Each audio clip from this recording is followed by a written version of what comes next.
you're trying to survive. So you're involved not out of commitment, dedication, but you're just trying to survive. And so you'll conform with anything, including shutting down any kind of awareness, living in absolute denial of the reality of the situation.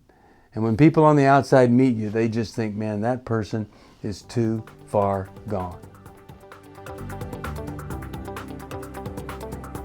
From New Life Ministries, this is Going Deeper with Stephen Arterburn. I'm Stephen Arterburn. And Going Deeper is all about taking the tough issues, the hard issues of life, looking a little bit deeper inside so that we can gain some insight into our lives. Hi, Steve Arterburn here. Thanks for joining me for Going Deeper. We are going deeper into toxic faith.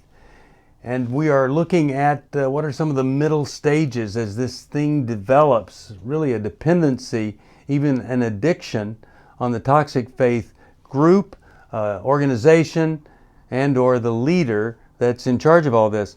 And one of the things that we mentioned last time was self-medication, that really going to the church or the group, whatever, it might not even be a church, becomes such an ecstasy-filled experience that it really is mood-altering and mind-altering.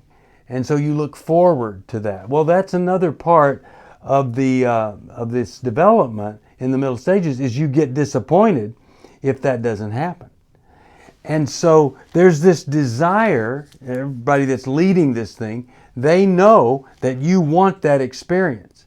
And so there's this desire on the part of the leadership to try to create it in any way that they possibly can.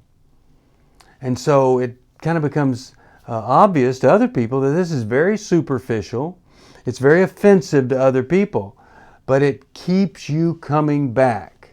And if it doesn't happen, there's tremendous disappointment.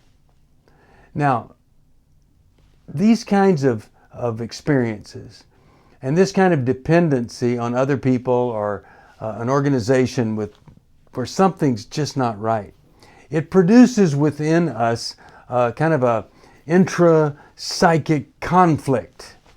And so that conflict is very painful, unsettling, and so oftentimes you'll see another addiction kind of develop because it's so uncomfortable being this way. Because something inside of you knows it's not right, but that something is being shut down over and over again. So maybe it's pornography or sex or drinking or eating or private gambling, anything done in secret, or prescription drugs. A lot of times in the middle of all this, you'll see people with this private life that is really addicted to some other problem. Now, a lot of cults and sects are based on the teachings of one person who've gone astray, and many times that person's involved sexually with a lot of people. When you get into the manipulation of people's spiritual lives, then there aren't morals, there aren't values, and sex goes along with it. In fact, I've heard some people say, well, they talk about the value of family, but really what it's all about is the leader wanting to have as much sex as possible with as many people. That's pretty sad. So this other addiction could develop. Now, when you are brought in and you're made part of this group, it feels like you're part of something bigger than yourself. Who doesn't want to be part of something bigger than themselves? I think most people do. So you don't want to be cast out. You don't want to be rejected by these people. So you do a lot of things you don't feel comfortable doing just so you don't have to feel the rejection that might come. So you comply and you do things that you make attachments, and you might even have physical, sexual, other kinds of relationships out of fear of being rejected or trying to avoid being rejected. And then there is this all-encompassing practice of your faith. It could be termed hyper-spirituality, but it's really not spirituality at all. It's a toxic practice of faith, where everything you do, you refer back to your faith. And you're no longer relating to people, you're just quoting facts or quoting things that you know or think are true. And then you're searching for ways to become more faithful. Really what you're searching for is God. You have a soul that really wants to be connected with God. That's what the soul is there for, to connect with God, and you're not. And so you keep trying more and new and different and more risky things to try to connect with God, leaving the rational mind behind and just attaching to the sick leadership. Sometimes people will claim, well, if they don't feel spiritual, godly, or Christ-like, they'll claim special powers. They'll kind of fake it. They'll make up miracles and stuff. Then the other times is they'll use some spiritual gifts in some unhealthy ways to influence people or to lead people. Like if you had the gift of administration, it might be used to lead people down the wrong path. You see this happening all the time.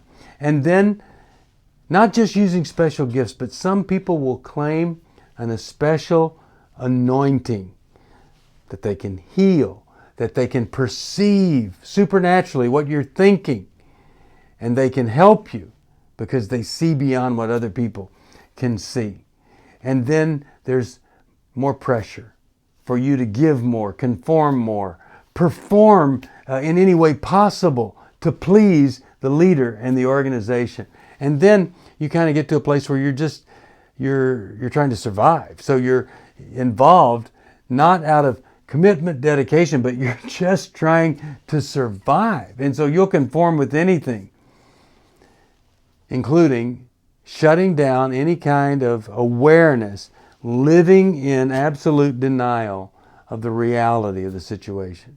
And when people on the outside meet you, they just think, man, that person is too far gone. Well, next time I want to talk to you about some of these latter stages in this thing we call religious addiction. It gets pretty serious, and I hope you'll join me for that. But in the meantime, if you are struggling in the area of faith, there is a true and a real, authentic faith, the Christian faith, believing in Jesus as the way and the truth and the life. And if you don't have that or you've lost it, why don't you call us at 1-800-NEW-LIFE, help you get back on track. No toxic faith included. See you next time.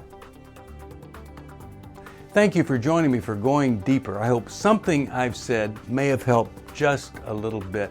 If you have a question you'd like me to answer or comment, just email me at stevesocial@newlife.com. I'll see you next time. If you want to support Going Deeper with Stephen Arterburn, be sure to subscribe so you never miss another episode. And if you know someone who would benefit from this episode, be sure to share it with them. See you on the next Going Deeper with Stephen Arterburn from New Life Ministries.